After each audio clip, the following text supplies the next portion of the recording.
बिना वैराग्य के कुछ होता नहीं है।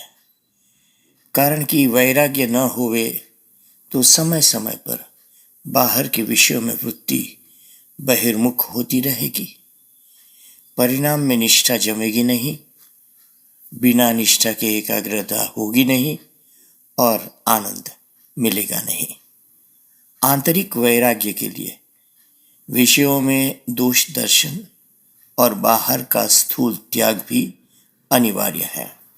विषयों में दोष दर्शन, इनमें परिपक्व स्थिति होने पर विषयों के प्रति वृत्ति उठेगी ही नहीं। तब परिणाम में आंतरिक त्याग सहज ही हो जाएगा। शरीर के किसी भी भाग में खुजली होने पर हाथ वहां तत्काल और अनायास ही पहुंच जाता है। उसमें किंचित मात्र भी देरी नहीं लगती।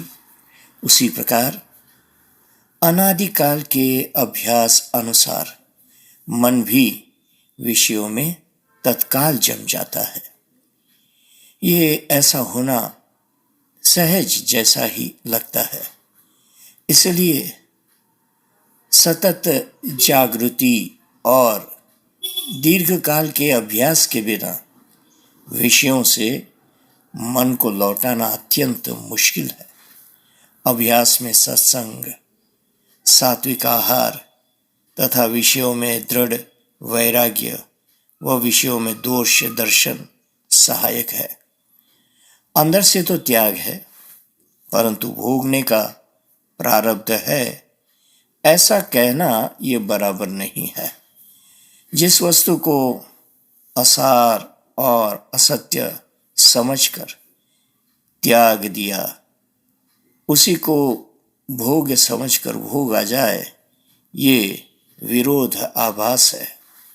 कुछ भी त्याग किए बिना ही विषयों में ज्यों के त्यों संलग्न रहते हुए हो, यही भगवत प्राप्ति जैसी अनमोल वस्तु की प्राप्ति की आशा रखना मूर्खता है।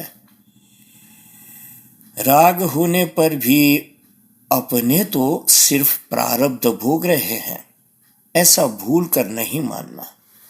भोग की वृत्ति प्रारब्ध अधीन मान लिया जाए तो शास्त्र में वैराग्य भावना बताई है, उसकी कोई कीमत ही नहीं रह जाती।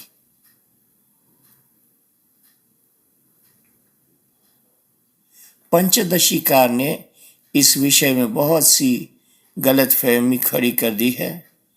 पंचदशीकार पूर्वाश्रम में बीजापुर के दीवान थे। काजल की कोठरी में रहने वाला चाहे कितना भी होशियार रहेगा, फिर भी उसको काला दाग लगे बिना रहेगा नहीं। उसी प्रकार सांसारिक विषयों को भोगते समय चाहे कितना भी ध्यान रखा जाए, फिर भी उसके सूक्ष्म संस्कार के रंग लगे बिना रहते नहीं। इसलिए विषयों के बीच में रहते समय तथा भोगते समय सतत जागृति रखने की अत्यंत आवश्यकता है। जय सिया राम, जय सद्गुरुदेव।